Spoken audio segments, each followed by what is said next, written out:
Mi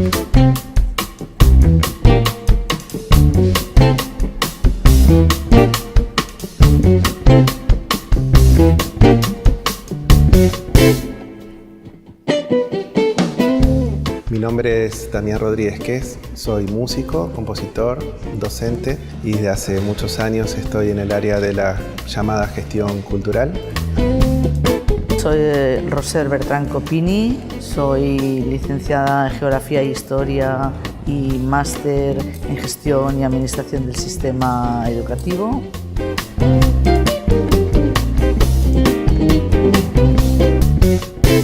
Roser, bienvenida a nuestra Universidad Nacional del Litoral. Un placer que estés en nuestra ciudad de Santa Fe.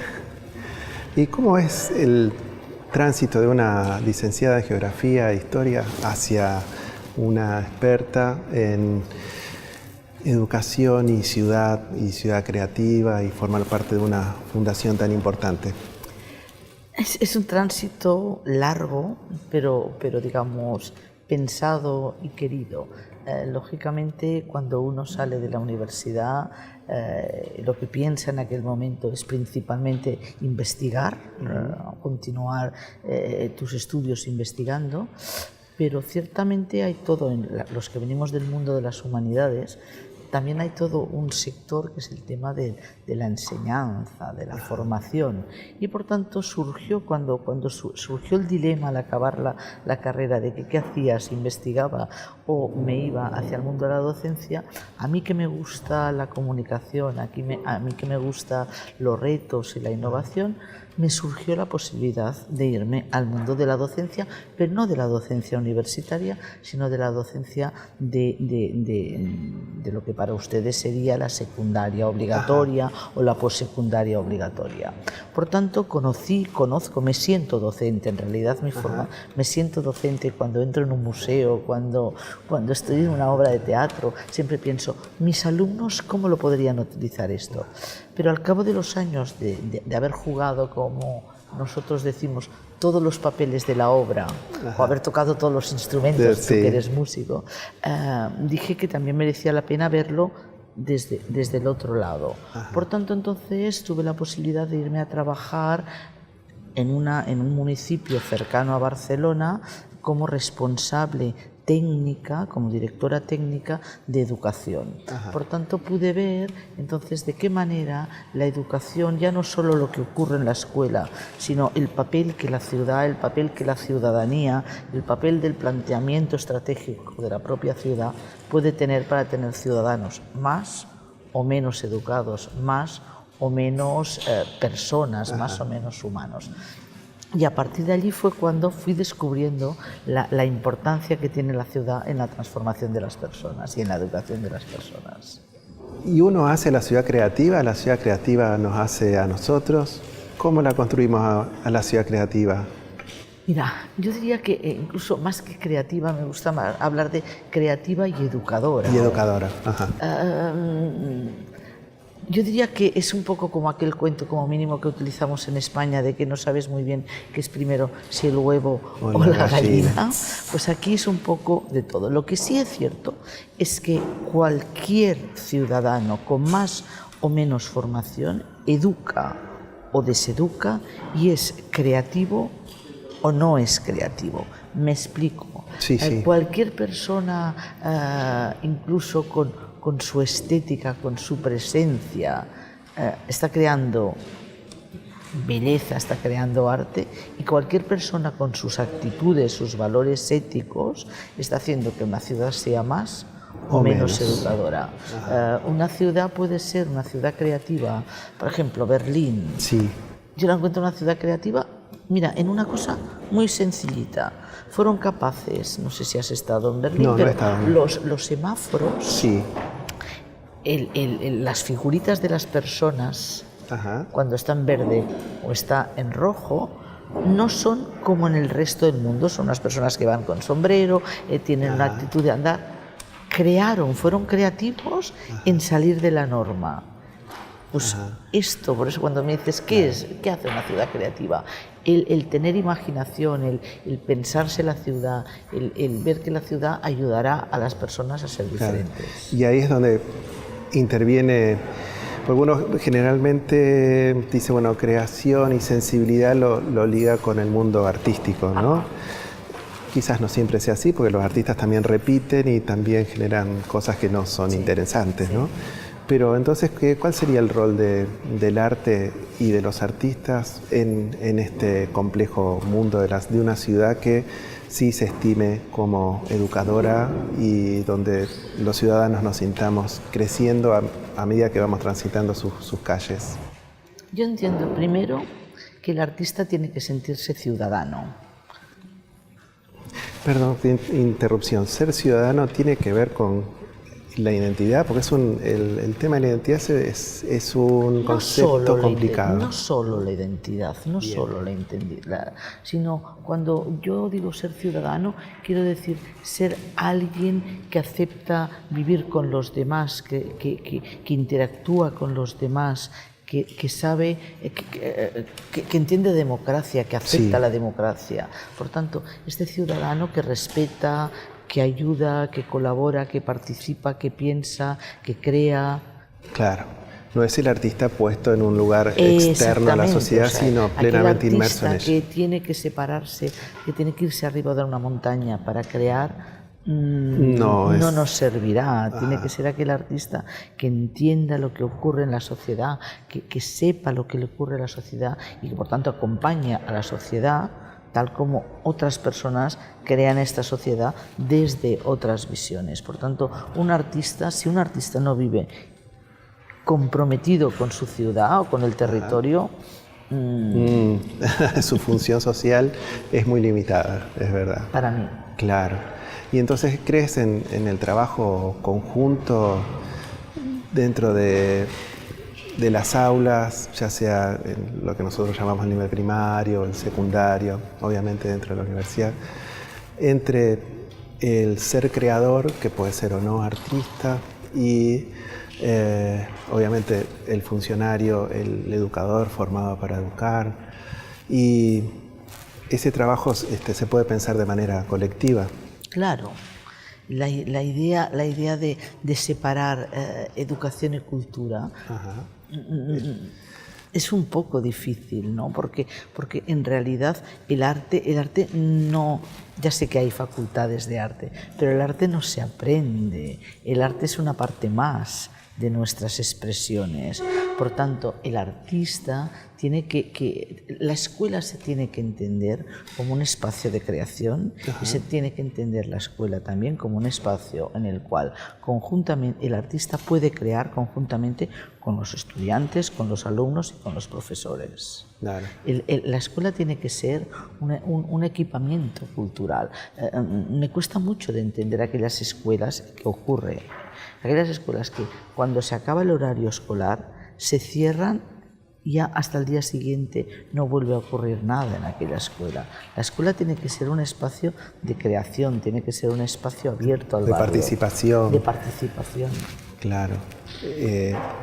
Seguramente podemos pensar también en una escuela en la que podamos convivir los educadores de diferentes ramas del conocimiento, que es un problema que al menos en Argentina podemos observar que cuesta mucho, ¿no? O sea, como hay una estratificación entre parcelas, entre parcelas, ¿no? Sí.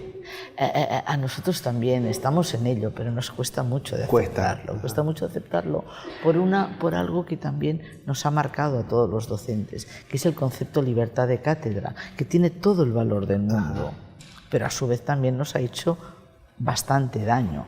Hoy en día, en el mundo que estamos viviendo, es imposible entender un solo profesional desarrollando algo.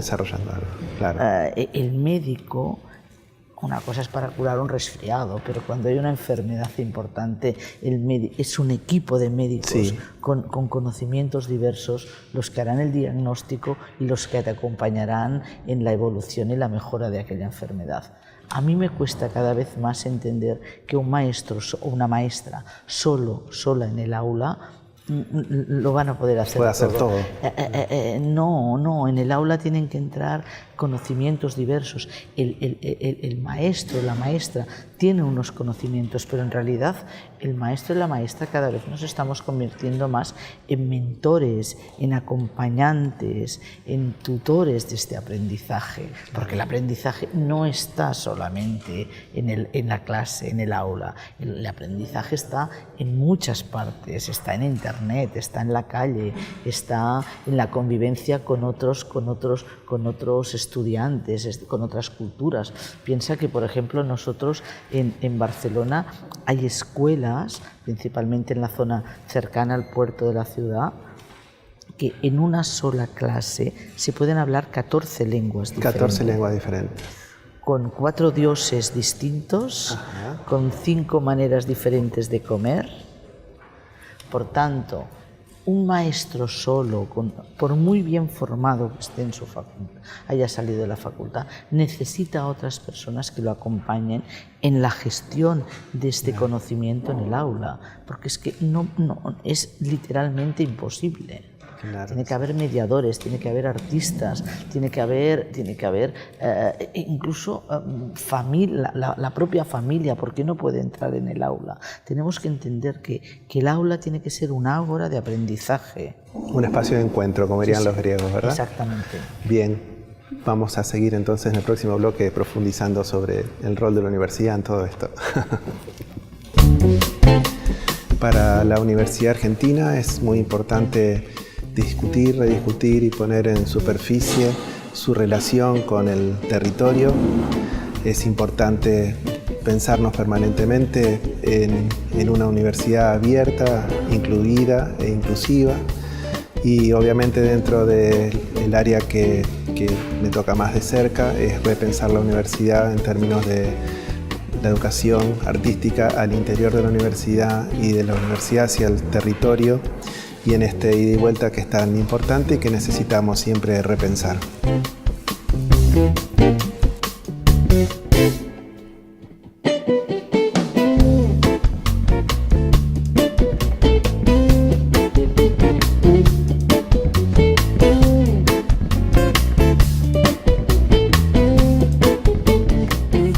Es un arte, educación y ciudad y territorio. En estos momentos es un tema candente en muchas de las ciudades a nivel mundial, porque es de qué manera entendemos que el arte pasa a ser también una parte de la ciudadanía, que no es algo exclusivo de un grupo, sino que arte existe en todas partes y donde más está es en la ciudad. Y educación, porque arte y educación, porque van intrínsecamente unidos. Recién hablábamos de la tecnología, de la Internet. La tecnología seguramente coincidimos que en sí misma no es ni buena ni mala, pero sí que existe y cada vez más fuerte y cada vez nos puede vincular o desvincular según cómo la utilicemos. ¿Cómo ves el proceso de incorporación de la tecnología a esa ágora, a ese espacio de encuentro y en la ciudad como espacio educativo? Yo pienso que es algo que no le podemos poner puertas al campo, que decimos en un dicho español. Por tanto, tenemos la tecnología. No hay vuelta atrás. No hay vuelta atrás, ¿no? Otra cosa es como las gestiones, ¿no? Yo defiendo absolutamente la idea esta que está, o la corriente esta que está empezando a surgir principalmente en California, incluso en el propio Silicon Valley, pero que cada vez hay más personas que lo están siguiendo, de que los bebés, los niños pequeños, cuando de corta edad, lo peor que puedes hacer es darles una tablet o darles un celular, porque en realidad pasan a ser como sonajeros, sí, para tenerlos entretenidos, ¿no? Los grandes gurús de Internet a sus hijos no les permiten apenas ni ver la televisión ni utilizar pantallas de ningún tipo, porque realmente está demostrado que estás perdiendo capacidad de creatividad, de innovación, de juego, de imaginación mayormente. Sí. Ahora bien, dicho esto, después esto existe y por tanto tenemos que ver de qué manera lo estamos utilizando. Y tal como ha entrado en cualquier parte de nuestras vidas y los y las que cocinamos hemos aprendido a utilizar artilugios diversos en la cocina, pues esto en las artes y en la escuela también está entrando. En la escuela ha entrado ya. Ya ha entrado, sí, ya ha sí. entrado, por tanto, es una tontería pensar que no se puede... El tema es cómo se utiliza, o sea, no es tanto el qué para mí, sino el cómo utilizar. O sea, el no querer utilizar lo que nos da de información. Por ejemplo, en España tenemos una gran discusión acerca de si el teléfono móvil, los celulares, se tienen que permitir tenerlos en el aula o no. Ajá. Hay grandes defensores que dicen que el celular cerrado y no se puede utilizar en el centro educativo. En cambio, hay toda una corriente que está diciendo, ya que existe, veamos de qué manera yo lo puedo aprovecharlo. Por tanto, si antes utilizábamos el libro, ¿por qué no utilizar las conexiones que tenemos? El tema, volvemos a lo mismo, es el cómo utilizarlo y la gestión de esta utilización. ¿Cómo ves también en relación con... no con la tecnología, sino con el cuerpo, puesto, pues nosotros somos cuerpo y en esa comunicación muchas veces usamos la tecnología como mediadora y da la impresión como que nos olvidamos de abrazarnos, de tocarnos. Tú contabas la experiencia del dilema en España sobre el uso o no de los celulares, pero yo viví en Estados Unidos hace 35 años. Y en ese momento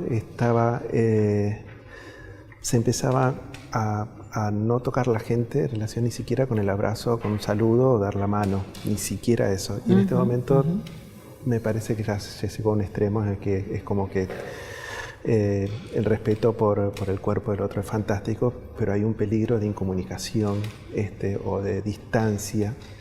Entonces, ¿cómo lo ves en una ciudad educadora el tema de poner el cuerpo con respeto, obviamente, ¿no? y de poder comunicarnos desde allí? Es una pregunta en un momento muy difícil. Y te lo digo por lo siguiente, porque el otro día me estaban comentando y me hicieron entrar en pensamiento, en reaccionar acerca de, a partir de todos los problemas actuales que hay de acoso femenino y todo, que está apareciendo toda una corriente de que los... Fíjate, me asustó, no he tenido casi tiempo de reaccionar sobre ello, que en las escuelas infantiles no permiten que cambien a los bebés porque no vaya a haber un mal uso del cuerpo. Por tanto, estamos en un momento de un dilema muy exacto, complicado. Un momento complicado, ¿no? Pero en nuestras escuelas, por desgracia, está empezando a ganar más esta cultura anglosajona. Los mediterráneos, los latinos, nos tocamos, nos besamos. Y de abrazarnos, claro. Pero aún y con eso, en la escuela, el concepto expresividad corporal está como muy apartado del quehacer del cada día de la escuela. Hay experiencias que están empezando a entrar la danza en la escuela, a tocarse, a abrazarse, a entender el movimiento del cuerpo, pero es algo como muy minoritario porque cuesta aceptar el relacionarse con el otro. Claro. Cuesta. Qué complejo, ¿no? Porque no nos tenemos que olvidar que somos seres humanos y que, bueno, tenemos que aprender a manejar el conocimiento desde todos lados, ¿no? Y no perder el costado sensible. ¿Qué rol juega la universidad en todo este complejo mundo? Sinceramente. Para terminar, hace una pregunta fácil. No. Me ha guardado, como dicen los valencianos, la traca final. La traca final. No, a ver, la universidad. Yo solamente te puedo hablar desde la perspectiva de lo que conozco que ocurre en mi país. En realidad, las universidades españolas tienen una relación muy difícil y como muy poco amigable de la universidad con el arte. O sea, sí tenemos facultades de bellas artes, pero ahí queda, ¿no? Porque además toda la parte que es esta creatividad artística no entra tanto dentro de lo que sería el propio edificio de la universidad. Son estudios superiores, pero no forman parte del corpus universitario.